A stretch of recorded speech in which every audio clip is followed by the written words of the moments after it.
And today's sponsor is Reconciled. Reconcile invoices your clients, pays your bills, and delivers clear and accurate financial reports every month automatically. Ready to streamline your financials and prepare your business for the next big step? Visit reconcile.com today.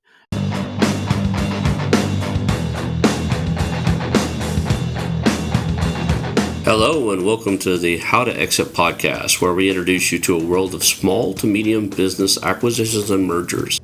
We interview business owners, industry leaders, authors, mentors, and other influencers with the sole intent to share with you what it looks like to buy or sell a business. Let's get rolling.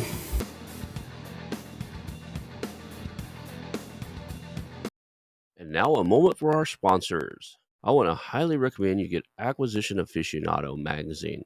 Every month, Acquisition Aficionado magazine brings you tactics for business buying and selling you won't find anywhere else. Learn firsthand from industry leaders who share their success stories, featuring in-depth interviews and stories from leading figures in the business acquisition industry.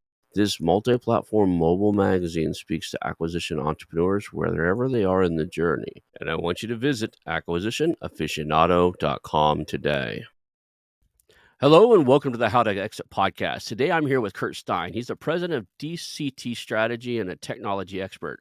We have an exciting show for you today. We're going to talk about technology and mergers and acquisitions, artificial intelligence, and the future of tech when it comes to our world of doing deals. Thank you for being on the show today, Kurt. Thank you so much for having me, Ronald. I always start with origin stories, and you've been in this industry a long time. You understand technology is how it applies to mergers and acquisitions. You and I've had a chat before the show today because I've been looking for somebody that can have this conversation, and not everybody can. Could you give us your origin story, kind of let people know your background, how you got into this space, and so we can build a little bit of rapport. Then we're going to get into some really cool stuff. Sure. Happy to do so. I'll tell you, it wasn't an organic path to get to where I am. So I'll go through it. I started out at UPS when I was 18 years old. I think it matters because of what I learned there. So I came out of high school, started at UPS and said, this is great. I get to work for a company that will pay me by the hour. I have to work internally within the operation side, which is unloading and loading trucks. And then there's a certain shift that allows you to work it, and they provide you tuition reimbursement. To me, I was like, this is great. I was in a predicament where my parents couldn't afford to pay for my college education. So I had to work in order to pay for college. That put me on a graduation time frame of 13 years. And I know when people first talk about 13 years, the first thing everybody thinks is, what happened? So what happened was I started out, I did my first 2 years and got my associate's degree. And then as I had to go all in, I was basically working part-time at UPS on full-time hours. Everybody understands that in the world. They'll try to get more from you. And I worked in the union, unloading those big 18-wheeler trucks, dripping sweat, doing all that. And then I moved into what was called sorting packages up on an aisle, come out to you, you sort them to different zip codes. And then I chose, look, I have an opportunity to go into management. So I was going to leave the union and go into management. And it's interesting on that side, it was almost like you were leaving the dark side. You go into the dark side and you're going from a union to management. But the reason I did it at such a young age is I wanted to get that corporate training in terms of being in management. And that's what I did from a part-time perspective. And then from there, I realized that I can work a midnight shift and they would provide me as an incentive to come on the midnight shift, because nobody wants to work at midnight, was to provide you with a little bit more from a salary perspective. And then they would give you tuition reimbursement. So let's talk about tuition reimbursement. This is 1990 to, I think I graduated in 2003. That's 13 years. So Hofstra University was about $8,000 a year. I think it's $4,000 a semester or something to that nature. So tuition reimbursement covered it. I ended up leaving when I was done with my education. I had $25,000 in student loans, which I was able to pay off quickly. That's not like everybody. Not people come out with $100,000 in student loans. It's like a mortgage, and that's pretty difficult. That's another conversation, right? How do you afford to get a house, to get married when you have this big debt hanging over your head? So getting that management background under high intensity stress environment, because it is a high intense stress environment. If you ever seen that movie with FedEx, it's all about time. It's how quickly you get things out, don't damage packages, scan packages, and you have to work with people as well in the union and get them to do a great job. What did I learn there? I learned management. I learned how to work with people, how to motivate people without threatening them or getting them in trouble. It's how do you motivate people without, putting any undue pressure onto them, because that doesn't work in that environment. So I got that under my belt, especially working with a lot of executives there in terms of what their expectations were of a manager and to run a shift within a certain amount of time. So I understood management of people. I understood work within a certain time frame, and you had to get it done within 3 hours. If not, you got a lot of pressure on you. So I learned that aspect of it, managing time, managing people, managing the environment, and managing my own stress. They put a tremendous amount of pressure on you to do that job, and I was able to control myself. Next step was actually my brother-in-law said, "I'm working at AT&T.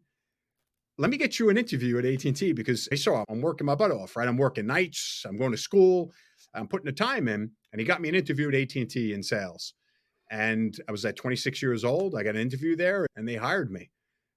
But that's not before I went through another challenge. Life's full of challenges. So I'll tell you, I was never in sales. Obviously, I told you I was working at UPS in operations. I guess I was selling to union employees to get them to do a great job or to incentivize them. But what they wanted me to do to get the job was I had to leave UPS at 6 in the morning, had to drive to New Jersey to a hotel, and AT&T rented out 2 hotel rooms, and they did sales role playing. So they took employees and said, "This is a CFO and this is the CEO. And what you have to do, Kurt, is you have about a half an hour to read this script, and you have to go walk in there and you have to go sell them." So I never sold in my life. There's so many things you don't know about. You don't know that you're supposed to read it, and how do you ask certain questions, and how do you understand the objections, and how do you solution sell? It's not just pushing a product, it's how do you solution sell? Hmm. So I went through that again, and more extreme stress, never been through it before, and I passed. And that's how I got the job there. And then my career started at AT&T, and I spent the next 15 years there and gradually moved up to when I left, I had 5 accounts that I was actively managing myself as a client business manager. It was BlackRock, which we all know who BlackRock is. It was Mediterranean Shipping Company, which is the largest cargo shipping company in the world. And I worked with them from 99 to 2013 and watched them grow. And I was basically the sole provider in the US for them. I worked with 2 law firms, Sherman and Sterling, Skadden and Arps, and 2 white glove law firms, even White and Case at one point in time. And then Atlas Copco is a global mining and equipment manufacturer out of Europe. So those are the companies I was in front of, and those are the companies I worked with throughout my career. Had a lot of sales accomplishments, top 1, top 2%. And from there, I then chose to continue up by moving outside of AT&T, and I started a company that was a partner of AT&T's, and then I eventually got into consulting. So as you can see, it wasn't organic where I knew since high school that I wanted to be in technology. I loved building computers. I loved looking at things. I did not have that pathway. So for anybody that's listening, everybody has a different path in life, and mine got me to where I was because of my hard work, my dedication, and the amount of time I put into my job. Somebody saw that and provided me with an opportunity, and I took it from there. It's interesting. We have a similar, almost parallel path, but in different some aspects. I think we graduated high school about the same time. I graduated in 90.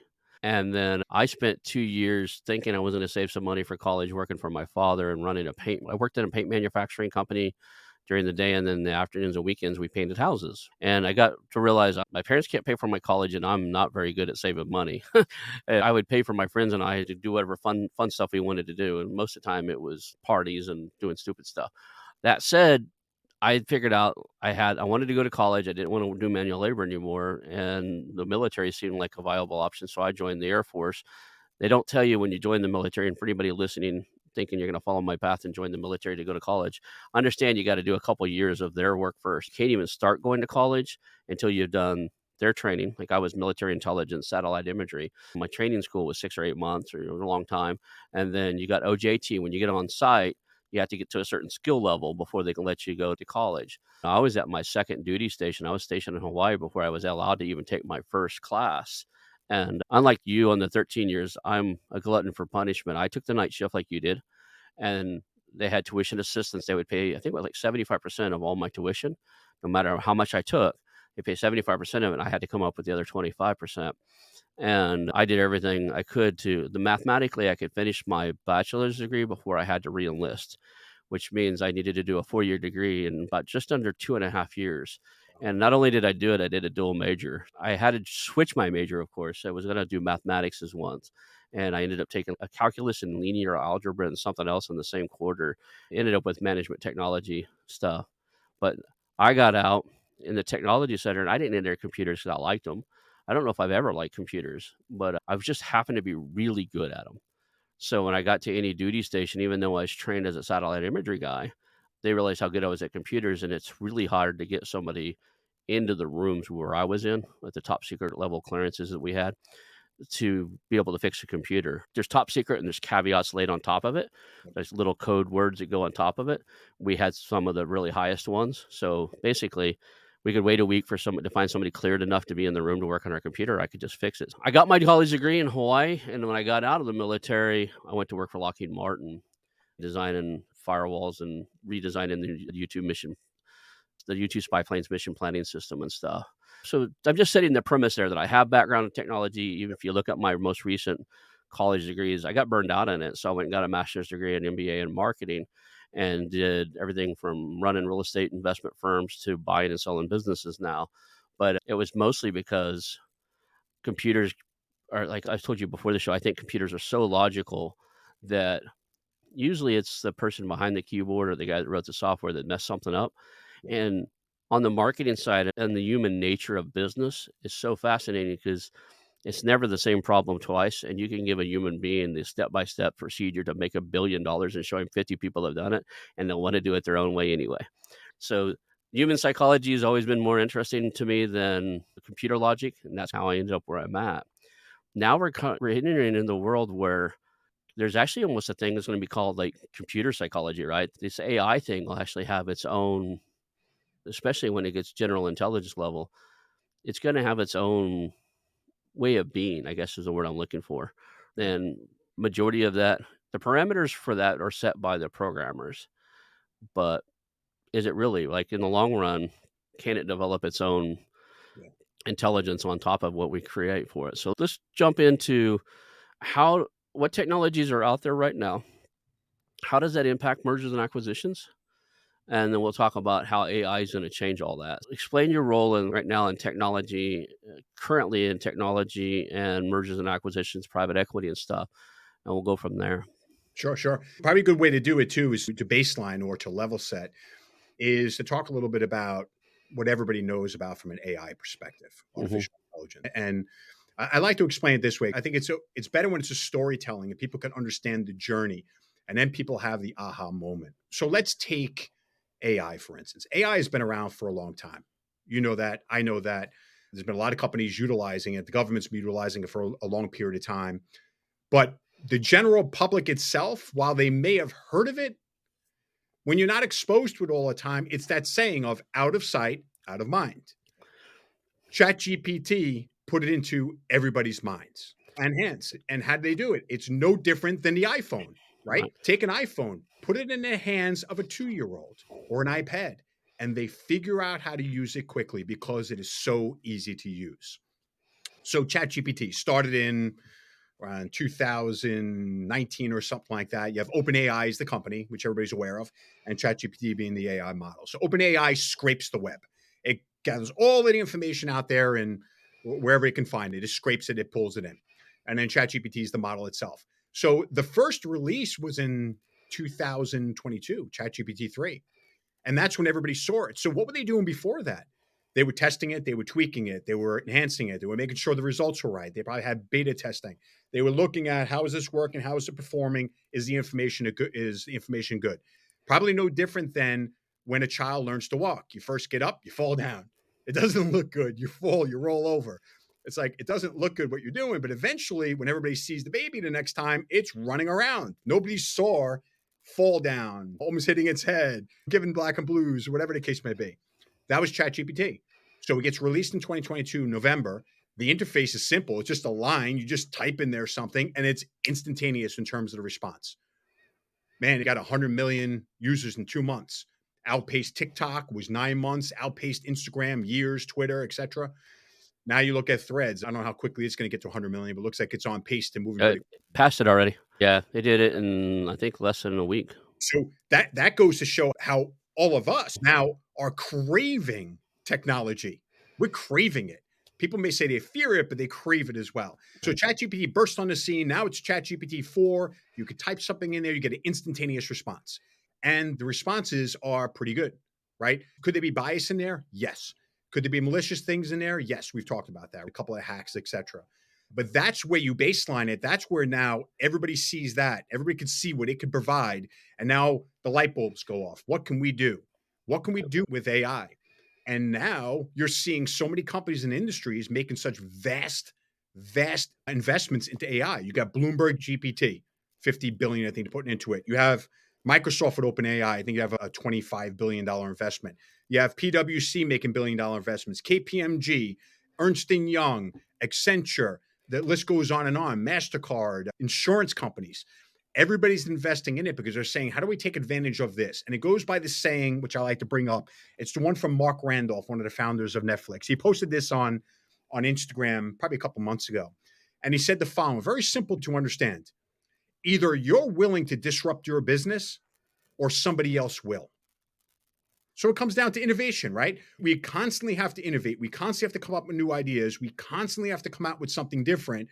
And then you see your competitors out there taking advantage of AI, this GPT that everybody's aware of, and they're innovating it into their business. And then what are their end customers believing? What are their end customers thinking? Have they increased productivity? Have they created revenue, new revenue generation? Have they provided cost savings to their business? What have they done now that could possibly disrupt your business because you haven't done it yourself? So that's when a baseline, that's where it begins. It's interesting that a lot of people don't realize that, like you said, it's been around a lot longer. I remember I graduated in 2007 or 6, I can't remember. I know shortly after that, we were hearing about Watson, which was an IBM AI that could, basically, they would do things like legal, medical research. You had to be a big corporation. You would pay to get access to the compute cycles. You could feed it data. It would help you answer things. It's been around for Yep. a long time. And then you talked about your client being BlackRock. BlackRock's has one of the oldest and most powerful AIs in the world. Everybody's worried about AI will take over the world, and I jokingly say it already has. You just don't know it. BlackRock currently holds what, $3 trillion worth of physical assets or hard assets. Yeah. I think they have investments in 9 to 10 trillion. It just 9 or keeps 10 trillion, yeah, 9 or 10 trillion, yeah. They have their hands in anything. They just bought Ancestry.com, which actually owns 23andMe and Lemon Something Medical. So they have all that data. So they're buying these companies up that have huge amounts of data. And everybody's like, well, why do they want why do they want companies to hold all this data?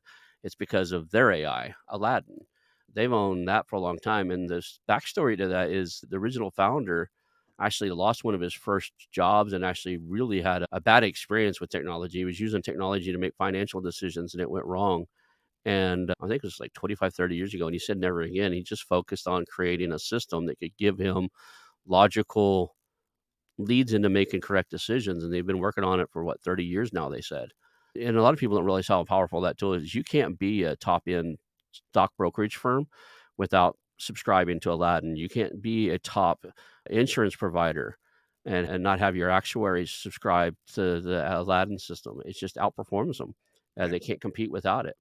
Anybody out there's AI is going to take over the world. Well, it kind of already has, and it hasn't hurt us yet. Aladdin's probably the single-handedly commercial side. There's probably something, NSA probably has something better. There's a government agency out there probably has something better. But hands down, as far as the commercial one, it's probably the biggest, baddest one I've ever heard of. Yeah, now IBM named it Watson X. That's their AI side. And yes, look, I come from the school of thought of AI and people working together. This is where you'll get the best of both worlds. Is there that intelligent AI? Yes, it's absolutely possible. Yes, everybody's saying that could possibly happen. Absolutely. I think Terminator, I think Matrix, I think of all these things, right? Which is not beyond the realm of possibilities. You just hope that governments, they'll do something right, which is take a look at that and regulate it and make sure things don't get out of control. I think everybody that sit in those congressional hearings where the guys from OpenAI and everything were telling them about the threats of artificial intelligence and why they ought to regulate it should be forced to set through the Terminator series again and Matrix and some other stuff, because it has another meaning once you've watched it after you're into this world and you know what AI is capable of. To watch those shows again, you're like, wait a second, this is not too far in the future of possibilities. Or has already happened. They just don't tell us. The kind of idea I think of as well is there was a post that was done or a poll that was done in the magazine. Somebody posted it on LinkedIn where it was, do you want AI to become intelligent? And I think it was like 64% of the people said, sure, yeah, we want to go sentient. And my response was, wait, what? Who would want that? Who would want it to go sentient? Sentient in the sense that AI would think and doesn't need people anymore. It does it itself. It's like us, but it's just quicker and faster. And if you take some of those, what could be, like take an example of humans wanting to put their lives at risk to save somebody else. That's the courage or the drive that we'd have. It's a situation where somebody could die. There's a possibility that we could die, but we're still going to go for it, whether it be our dog, our child, our loved one, or somebody that you just feel that. AI would look at that, or a humanoid robot would look at it and say, there's a 40% chance that you won't survive, but there's a 100% chance that person won't survive. Therefore, instead of losing two, it's good to just lose one. We're not going to allow you to do anything. Yeah, it's even there's also the potential that's being sentient.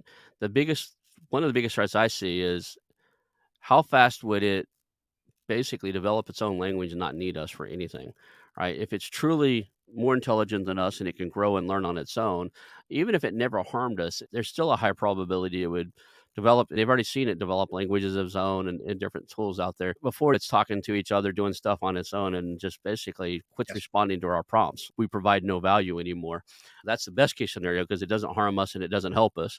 Worst case scenario is it really looks at our human track record on the earth. We don't have a great track record, right? We've destroyed things, we've wasted resources, we've hurt people, we've had wars, all Yep. this stuff. If you really looked at this from a third party point of view, and are humans good for the existence of Earth? I don't know anybody that logically could say, without coming in flowery and go love and relationships and stuff like that matter. Logically, we just haven't had a great track record. So I don't think it would play in our favor to create something that was intelligent enough to see that and go, these things that program me are just they're just not very good. Yeah. Right. Look, it's good to talk about it. There's always a possibility, just like nuclear technology. Nuclear technology has some benefits, but it has some extreme uses. Weapons have some good uses and they have extreme uses. Vehicles, right? Cars. And you look at technology. What has ATMs done? ATMs reduce the need for a lot of tellers, right? Everything adapts, everything manifests and is developed. And there are points where it can be impacting to people and to jobs. I know a lot of people think about that. And yes, that is the extreme because everybody's been talking about that. And hopefully they put some restrictions in place and some maybe governors or fail safes, whatever you may speak of. Good thing is we're not working on that stuff. That's other people working on some of that intelligent. I guess they get a little ahead of themselves, right? And want to do something else. But I believe there are still some great things to use AI for that can provide a great benefit to businesses, especially if they take advantage of it right now. So let's talk about mergers and acquisitions. Let's tie this together. Where do you see the low hanging fruit for AI to come in and make a significant difference in the way that mergers and acquisitions occur and are successful? Yep. So where AI right now, at least right now, is where it plays the biggest role is taking vast amount of information, correlating in that, and providing a response instantaneously. So in mergers and acquisitions, if you take a look at it from a financial perspective, you have to gather a lot of financial reports, financial statements, information, bank accounts, etc. And then armies of people have to sit there and they have to go through it, right? And they are brilliant, but they have to go through it. And there's only so much time that you have to go through things, and you can keep throwing more bodies at it. But from an AI perspective, again, if you think about the example I gave before, OpenAI scrapes the web for information. AI is the output. So AI could be used from that perspective. You take vast amount of that information, you create a model that says, here's the output or what we're looking for.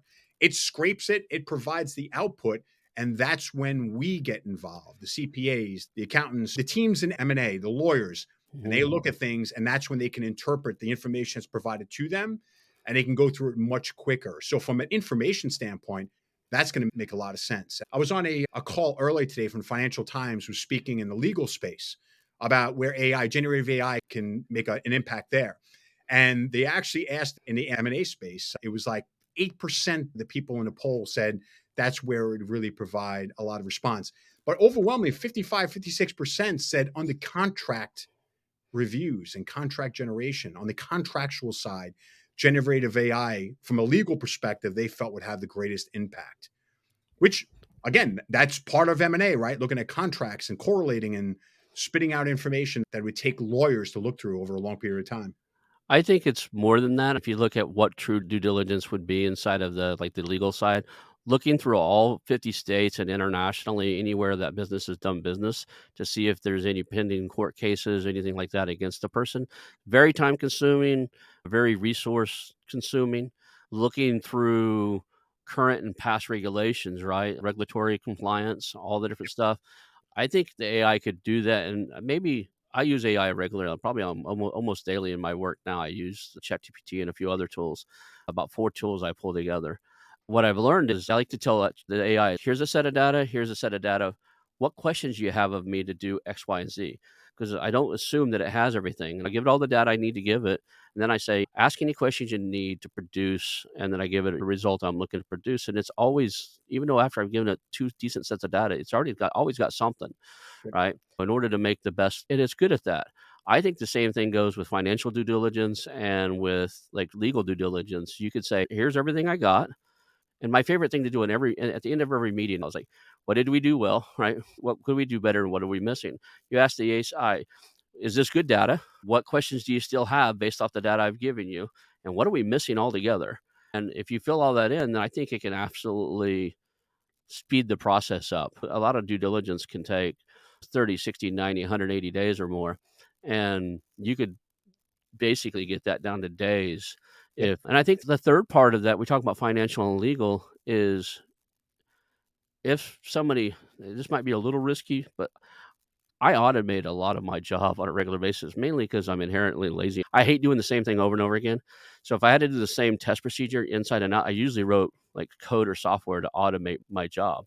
And then I could just push a button. If I had to run the same test over and over again, I would just push a button, and they have the keyboard trackers. Basically, I use a keyboard tracker to track all the input, and I would turn around and play it back through basically a simulation to simulate me doing my job. And then I could show somebody I can do this 1,000 times, it still don't break. I think the same thing goes inside of AI and technology. There's a set of tools already out there for checking the security of sites and stuff. You Mhm. could do a full tech walkthrough, current users. Like, there's things you just got to do in a tech due diligence. What are the current users on all the systems? Are they still employed? What's the tech stack? How much of it's outdated? What bugs are in the tech stack? A lot of the stuff you would do in a technology due diligence, that too could be done by AI, I think, with some trust level that you just let a computer system smarter than you call through the security of your entire business. What's important too is that, again, take that example of OpenAI where it scrapes the web. In businesses themselves, you don't have to allow AI to see certain parts of your business. Like, anybody wants to use ChatGPT today, they're pretty clear. Don't put personal information in there. Don't put bank accounts in there. Don't say, "Hey, take a look at my financial accounts and tell me what, is there a better strategy?" There's certain things that have never changed. You don't provide personal information out, social security numbers, things of that nature, because that becomes public in the public domain. The same thing here is, if you don't want access to certain systems, then you should block that out where it doesn't have access to that information. Maybe you don't want it looking at employee information. Maybe you do. Maybe you want it to look at employees and find, hey, where are their skill sets? Where are we blind in what our employees can provide to us from a skill set perspective? Or don't look at salaries. Where are we from a salary perspective? Or maybe you don't want to know that. But certainly anything from a technology due diligence you could do on deal sourcing. I see a lot of people out there saying they spend a lot of time looking for deals, speaking to companies, trying to find the diamonds in the rough or the needle in the haystack. What about from a deal sourcing perspective, where AI is out there scrolling public and looking at what's happening out there, certain criteria on types of customers, companies you're looking for?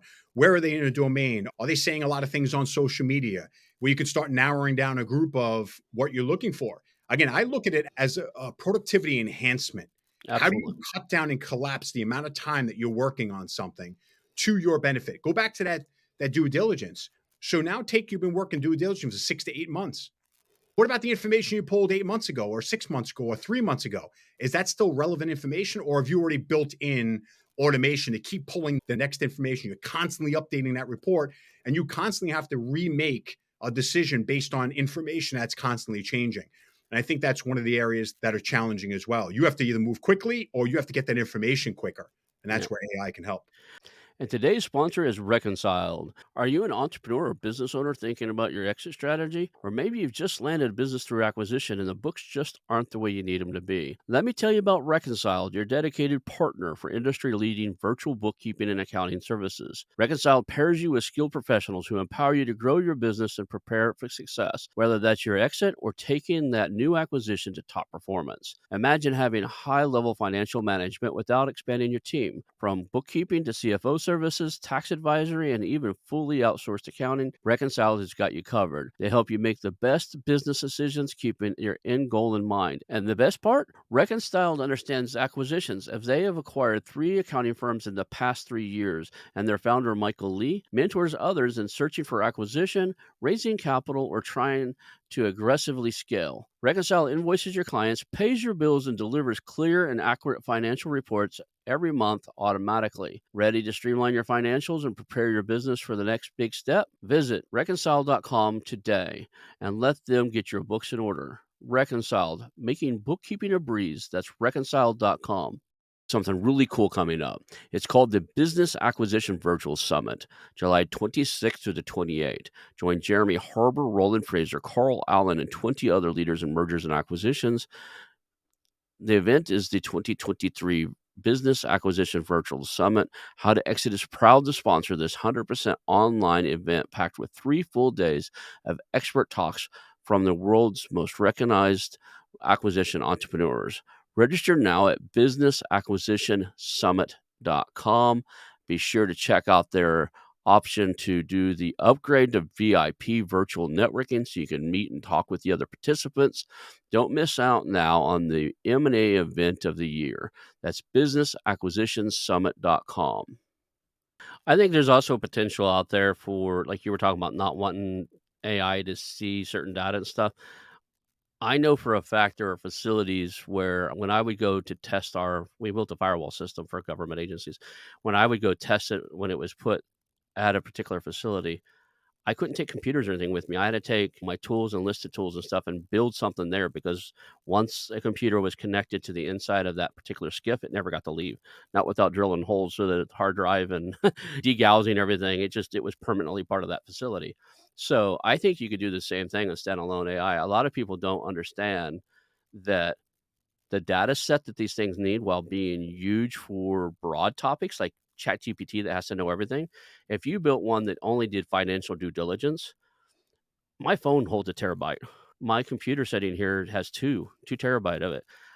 I don't know what I think the entire Library of Congress fits on a quarter of that, right? You could store a vast amount of knowledge in a particular defined subject on your average device and have enough computing power to crawl through it and make it worthwhile. I think that somebody could bring a standalone device into a system, tell you whether or not its financial due diligence is fine and stuff, and then pretty much at the end of the report, if you're really worried about stuff getting out there or being open access, it just becomes part of that system.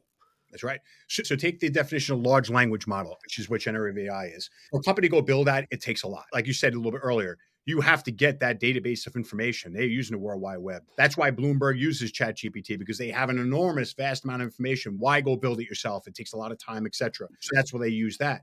But you're right. You can build an AI model for anything you want. So what we work with clients on is the following. We first look at your data lake. We first look at your IT infrastructure, you said before. Can you implement AI into your business? Are your systems correct? Are your firewalls there? What part do you want to partition out? Are you ready for AI? That's the first part you look at. The second part you look at is that data lake. So that data lake is your information. Where does it reside? Is it on hard drives, right? Is it mobility? Is it in ERP? Is it in CRM systems? It is in financial systems. Where is the repository of the data that you want to utilize? So if you're a company that in financial, where's all the financial information for all your clients? Are you housing it? Do you have it in a data center? Do you have it in the cloud? What's your security posture for end client information? How are you protecting it? Do you want it accessed by AI? And then is it structured? Is it tagged? Is it labeled? Right? So if you take it from that perspective, anybody here is not familiar with it, take the example analogy of an Excel spreadsheet. If you took your company and threw it onto an Excel spreadsheet and said, here's my company, here's all my numbers, people would say, I don't know what that means. But once you tag and label or structure it, that's called putting columns, putting rows, labeling it, tagging it, saying This is what the performance is. Here's last year, this year. Now that data makes sense. That's when AI is able to take that data and provide you with a response. So companies like that would say, you look at your infrastructure, is it ready? Look at your data lake. What do you want to use? Where is it? Where does it reside? Can we get to it? Is it structured or not? And then what are you looking to do? Do you want cost savings? You want to go into defensive position. I want to cut costs. I think I'm doing something that I shouldn't be doing. I could do it much better and much quicker. Do you want revenue generation? I want a new product and service. So take a private equity firm that says, hey, by the way, we just built an AI tool with DCT Strategy. And now anytime we do due diligence, we just gather all the information and we input it into our tool. It spits out a response for us. And here we go. Now our analysts look at everything and say, great, this is a good deal or not a good deal. And we could do that in maybe 7 days instead of doing it in a couple of months. So we give different options in terms of AI models. Do you want revenue generation? Do you want productivity enhancements? Do you want your team to be able to get that information quicker? And then the last thing is, here's the roadmap to do it. Here's how you go from point A to point B or point A to point Z. And this is how you get there. So that's how I look at things. And you're right. You can do it from a very specific, laser focused area, deal optimization, deal sourcing, M&A, IT due diligence, right? There's so many different areas that you can apply it to, and you can keep the scope narrow in terms of what you do. And then if you get better, the model keeps getting better. Maybe you decide that you want to get a little bit bigger. Or you do the hybrid model, right? Because you can actually train things like ChatGPT and stuff. The trick is, I'm not sure on this one. Can you train it, use the general model, use the general language model, but keep your data separate, right? Like I say, I'm going to train you on, here's some data I want you to use for this decision, right? And you have access to all of this, but you can't incorporate it into anything else. I don't know if that is true. And that's why they're telling you not to put your private information in there. But Yeah. at some point, I think that there'll be models out there we can do that with. Here's my data. I want you to use it, but use your everything you know too, as far as worldly data, Yep. and never show the two intermix. Yes. We could sit there and say their APIs are fine. You could tell them not to look at that private information, and everybody says, great, we won't do it. But Yeah. understanding any CIO that listens to us says, great, you know what? I'm going to trust but verify, or I'm not going to do it because there's an option it could happen. So in that sense, even if people said it wasn't possible, you're going to carve it out and say, I'm not going to allow this to be touched because that is my IP. That's the heart of my business. And if that information is accessed or becomes public, that's the end of our company. And I'm sure nobody wants to be on that side of the table having that conversation. Yeah, I haven't heard of AI wrecking a company yet, but it's bound to happen. There'll be one out there that somebody implemented it, it did something, and now it's destroyed. And there's plenty of tools too that would take information like that and make it. Remember, in the software side, you do a pre-production environment where you test everything out. You can do the same thing in AI. There's a lot of different companies out there to gather the information, pull the information in, make it much quicker for our data scientists to now work on the models and train the models and improve the models. There's a lot of things to be done out there, and you could do it in a pre-production environment without anything happening. And then when you release it, it doesn't it's not like you just let it go and, okay, we're never going to touch it before. You can't do that. Our team still stays involved and is looking at it. Again, remember the example in the beginning. ChatGPT was released. Before they improved the model multiple iterations, 3 came out and then they released 4. And each iteration has only improved because they tested it, they improved it, they made tweaks to it, and they made sure that the information was getting better and better. And the same thing would happen in those businesses as well. Yeah. So how does that come into play? We're looking at the world of private equity, buying companies, looking at tech stacks and figuring out, like, if I bought a company right now that it was, say, SaaS enabled or a SaaS based company, and I'm purchasing something I want to be around for the next 5 to 10 years. I honestly think that AI has to be a consideration into this. How does AI play a role in the future of this company? How does it make it better? What are the SWOT analysis, right? Strength, weakness, opportunities, and threat. You almost need a full SWOT on how AI impacts any type of technology based company. What's your thought process on that as far as really taking a look at these companies that you're looking to acquire or you're looking to divest from and know what the future impact could be? There's definitely. Sure. Sure. I think like anything else, even from an analyst perspective, and I wasn't in an analyst role ever in a Mhm. PE firm, but working with AT&T and the business I'm in, I understood SWOT, right? Understood total account management, where you're looking at all this information. And that's what an analyst would do from a number perspective They're going to look at here's the state today and here's what's going to be in the future. And again, it's going to be like anything else. It's going to be modeling. So allow AI to do the modeling post, well, it's pre due diligence or pre-purchase, post platform. When it's on the platform, you're now going to have to look at that modeling. It's going to take it, okay, based on what we see here or whatever we set up of what the criteria is of what we want to either perform or the amount of clients we want to come on board or the customer experience or whatever the factors may be for why they bought that company, the measurements. They can even use AI modeling to now continue to test that going forward. And I think what's important, again, I go back to humans and AI working together. We've said that from the beginning. I look at it as it's modeling to give you information. So you could set it up where a SaaS company is most likely to are using AI within their business, right? They're using it for customer experience and chat and things you're looking at their modeling as well. But the PE firms can also use that for post acquisition modeling. Okay, we have our baseline of what it was, what we're expecting it to be, and what is the modeling telling us about this? But then human interactions involved saying, do we believe as an analyst that this is trending the way the model's saying it is? Or do we believe some of the information may not be as accurate? We have to tweak the model. Or you're right, the way things are going, this is what's going to happen. Now you've been in technology, so I wanted to say this as well. We have Moore's law, right? I think it's changed completely where it's not happening every 4 years. Now it's almost every 18 months. Maybe now it's getting down to a year with AI. Maybe with AI, it's scary because the difference between current learning models, think about this in human terms. If I go learn something and then you want to learn it next, either you have to go back to my source or I have to sit here with you and we spend a few hours. And if it took me an hour to learn it, probably take me an hour to teach it, right? In the AI world, if you got a network of 15 computers, when one computer learns something, they're all stumbling. Like they're learning this learning process, they're stumbling. The second one of it does it, they all have the answer and they instantly know it. That would be like saying if you connected to all of the human beings on the planet, 8 billion of us, 7 point something, 9 billion of us, and we all had the knowledge of each other instantly, imagine what could be done. Especially when you can start, not only do we have the knowledge of each other, we can start correlating and analyzing the different facts and the different points of view from everywhere all at once. It's incredible the speed. I think Moore's law is out, especially when we start talking about large scale models where the different AI models. Right now, we have the large language models. We have Wolfram, which is a logic model. You start connecting those two and letting them work off each other and learn from each other.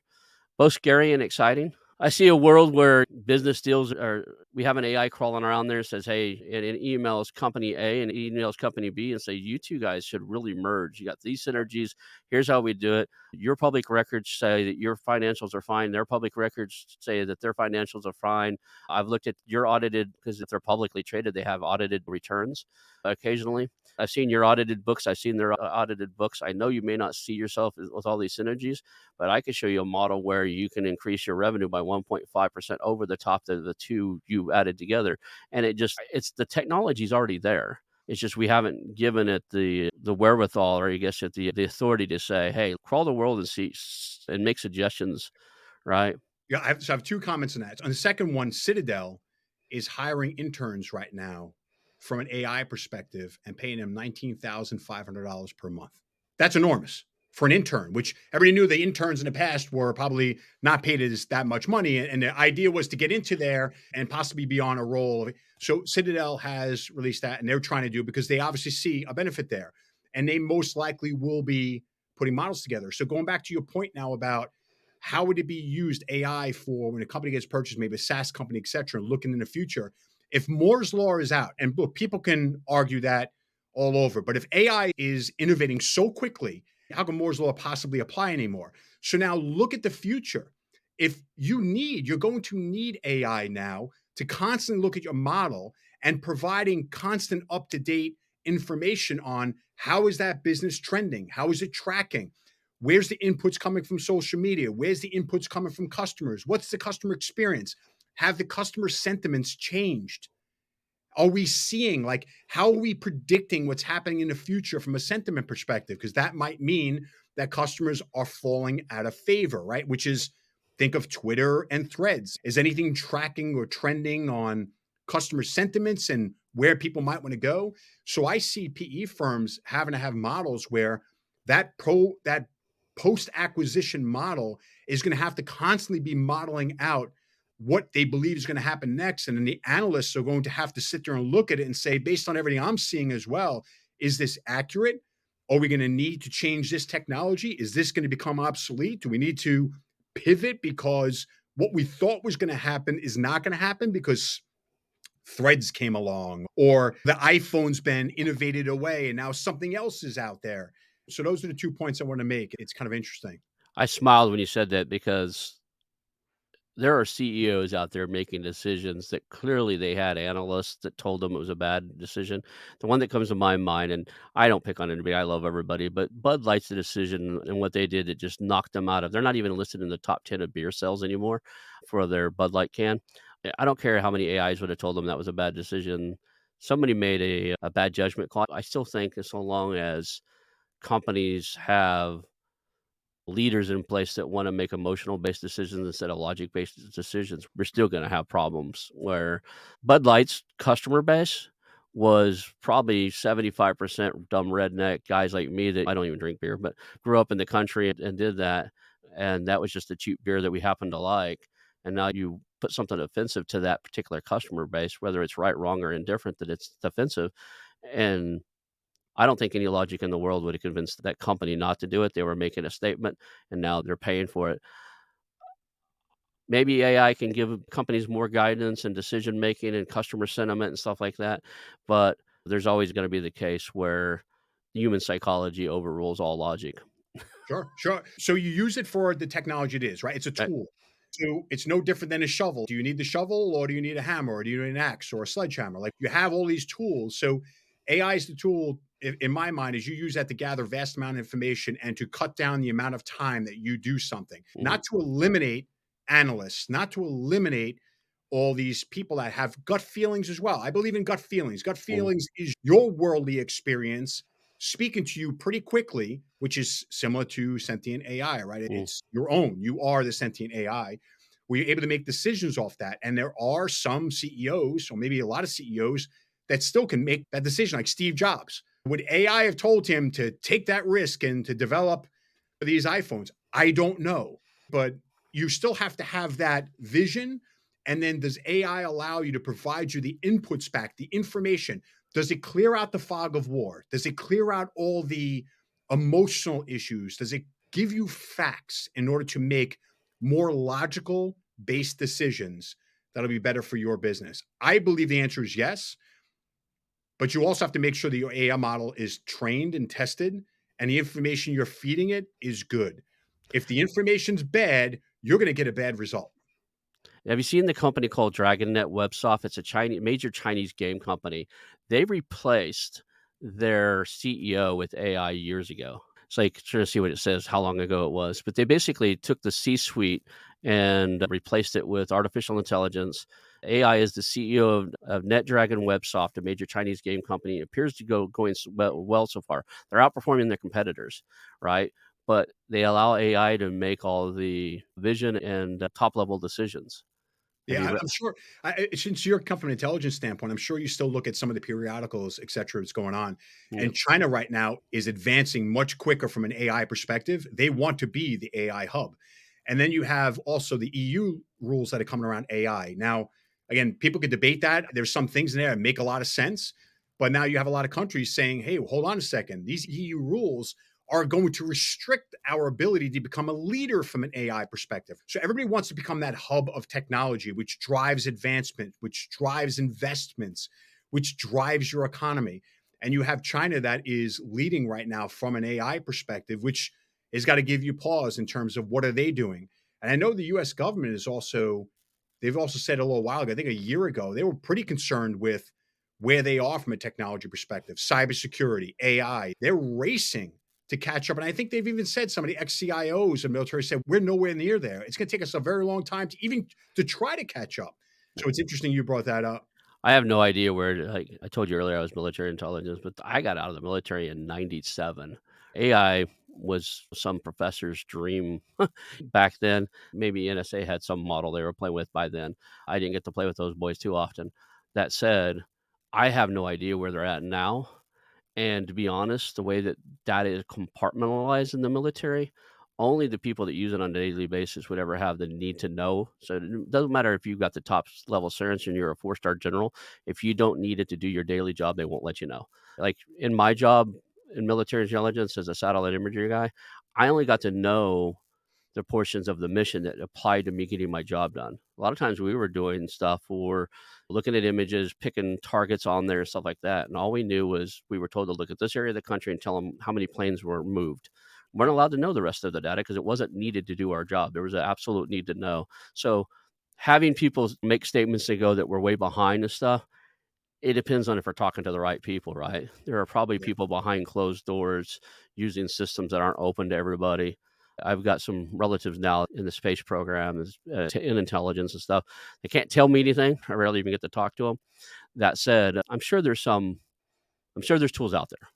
I'm confident there's tools out there, right? Just knowing what I knew and what we were playing with when I was in the 90s and what was out in the public in the satellite imagery world, the differences between what was known to exist and what really existed, I have to have some level of confidence to know that people saying we're not there yet are probably just not in the right rooms and have a true need to get their job done on a daily basis with that info. Yeah, it could have been politics too, right? So it was Yep. one of the CIOs of the government that basically stepped down and said, we are so far behind." And I was speaking to some folks and that work for the Department of Defense. I mentioned that, and they said, Mhm. yeah, we're racing to catch up in certain things. Who knows? I know from an AI perspective, China wants to lead the world in terms of what they're doing, so it Yeah. makes sense. And I know some of the EU countries, like Italy, is blocked from using ChatGPT. I think it was Russia. Putin actually said a few years ago, the first person that gets to really win at AI wins the world, controls the world. So they've been looking at this for a long time too. It's something that came out way before ChatGPT came out as like the first person who really dominates AI, dominates everything. Yeah. So now you have people talking about the FOMO, right? The fear of missing out. And I see a lot of that out there as well. I see people always worried about it. There's a saying when it comes to vaccines or something like that. It's, you don't want to be the first, you don't want to be the last, right? You want to be somewhere in between. I guess it's the same thing with other things. Like you don't want to be the first one to do something because that the trailblazing is never easy. You don't want to be the last either because everybody else has done it. Now, if you're a CEO or running a company, you now playing catch up. You want to kind of be somewhere in the middle. And you're not the first right now if you're implementing AI. Yeah. You're moving toward the middle. So if anybody's looking at it, at least listen to this. Yes, we talked about the bad side of it, which it's possible. It's definitely possible no matter what we talk about. But that's not a reason to stay away from it because your competitors are innovating and they're putting it in there. Even if we stopped today, somebody else in another country would do it. And somebody's liable to be very, very far ahead. The underlying technology of this is open source. There's probably some really intelligent kid from that got mad that he didn't get into MIT working in this backyard that probably has a better intelligence model. But it's coming. I get that. I think you have something for us here. There's a strategy and readiness assessment or something that if you're a company, you want to figure out if you're ready to implement some AI or get your hands in there. You have something for them to start looking at and figuring out how Yes. that works for them. Yeah. So you got a couple of different folks, right? You have those that understand AI like us. And it's like, great, we understand it. I want you to build me this model. That's easy. I have a team of data scientists. That's what they do. They build unique models for people. ChatGPT is a standard. Here's what it is. Everybody can latch on with an API. You can do that in your business as well. But if you have a specific model you want to build, you're like, I understand it. I get it. I know I need it. I know what my competitors are doing. This is what I need to do. We're here for you. We can actually implement that for you. Sit down and discuss all the different options and how you can do it and what's the time frame. But then you have the other larger portion of CEOs that are aware of it. They know it's being done out there, but they're not sure where to start. They don't know what they should do. They don't know what AI models to use. They hear about this chat GPT. Their kids might be telling them, their friends might be telling them, they're reading in the paper, but frankly, they're not sure what to do. But you know what? They know they have to do it. And that's where the strategy and readiness assessment comes into play. So we do it about 1 week. It's 30 hours. You could do it over 1 week or 2 week time frame. What we do is we come into the business and we do four things. One is we look at their IT infrastructure, which I mentioned a little bit earlier. Are you ready for AI? Is there anything you need to do? You need to, again, secure certain systems that you don't want to have access to AI. Is your infrastructure ready for it? Have you put so much on your infrastructure that you couldn't add anything else because there's nothing left? We have to look at what you have, and that'll be part of it. We'll come back to you with what it looks like, what you need to do next. The second part of it is we're going to look at your data lake. That's where all your data is residing. Call your data pool, your data repository. We want to look at it and say, is it structured? Is it all in one place? Is it easily accessible? If it's not, we tell you what we have to do. We have to structure it. Think of that Excel spreadsheet. We have to label it. We have to tag it. We have to structure it because the model needs to pull information from there easily. Excellent information provides an excellent response. Poor information gives you a poor response. That's the second part. The third part is our team will talk about what AI models are possible. There are a million possibilities. When you're building something, you could do anything. You could do something from a cost savings perspective that 10 other companies do the same way, but they hit different areas, right? So it's a little bit slightly different of a model. So we'll talk to you about different models that are possible, give you ideas, and allow you to choose what makes most sense for you. And then we'll build a roadmap for you and say, in this time frame, we could build a model based on everything we know, and this is the roadmap to get there. And we provide that assessment back to them in about 2 weeks and say, here's what it is. So what have we done for them?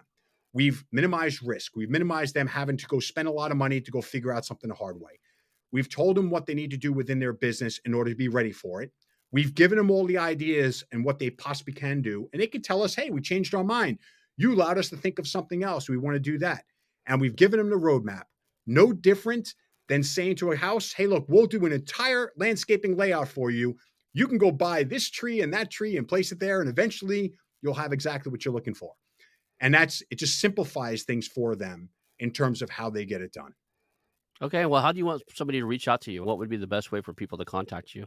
On LinkedIn, it's Kurt R. Stein. You can reach out to me on DCT Strategy, so www.dctstrategy.com, or you can reach out to me at Kurt, K-U-R-T, at dctstrategy.com. I'm happy to have a conversation and talk to anybody about this. Man, this hour blew by fast. If somebody could remember 2 or 3 things for today's show, what would you want them to walk away remembering? That AI isn't scary, that your competitors are doing it. So either you disrupt your business or somebody else will. Number 2 is they have resources here. It doesn't have to be tough. We can help you with all the ideas and what you can or can't do within your business. And you can have a roadmap that gets you there. So you can plan it out. You could start small. You can just test things out and see how things work. But the bottom line is you're going to get some benefits to your business that are going to create that blue ocean for you. Instead of being in that Red Sea where your competitors are destroying things, you can actually put yourself in a position that will provide a better customer experience and make it a better business for you. Awesome. I appreciate you today. I hate to end the show right now. I'm thinking there's all kinds of things I could talk to you for hours on this topic, but I think we got it pretty well tagged there. I think right now it's, hey, this is an emerging field. It's mature enough. You really should look at this. And now's the time to make your play on this, because if you don't, you're probably going to be left behind. That's correct. Oh, look, Awesome. happy to come back on again. We could always take the conversation a little further. Yeah, this might be something we need to talk about every few months, 6 months or so, because I think in 6 months from now, the whole world's going to look different in the world of AI. It's just changing so fast. We might actually have a whole different conversation by then. We'll call that a show. And I thank you today, Kurt, for being here and helping us out get a primer for what the AI world looks like for mergers and acquisitions. Thank you so much. Hope the audience learned a lot from there. Awesome. Cool. That's the show. Hey, it's your host, Ronald Skelton. I want to thank you personally for watching the show today and invite you to call our new hotline, 918-641-4150. That's 918-641-4150. Call us and tell us about our show, ask questions, suggest a guest, or even tell me about a business you have for sale, and we'll reach back out to you. Again, that number is 918-641-4150. Call our hotline, leave us some information. Thank you. I want to announce our new channel partners, the ITX Marketplace. Since 1998, ITX has created $5 billion in value by selling more than 225 IT businesses in 20 countries. ITX works exclusively with IT-enabled businesses generating between $5 million and $30 million who are ready to be sold, and M&A decision makers who are ready to buy. For over 25 years, ITX has developed industry knowledge that helps determine whether a seller is a good fit for their buyers before making the match. ITX Mergers and Acquisition Marketplace we have partnered with has a proprietary database of 50,000 plus global buyers seeking IT service firms, managed service providers, Microsoft service providers, software as a service platforms, and channel partners with Microsoft, Oracle, ServiceNow, and the Salesforce space.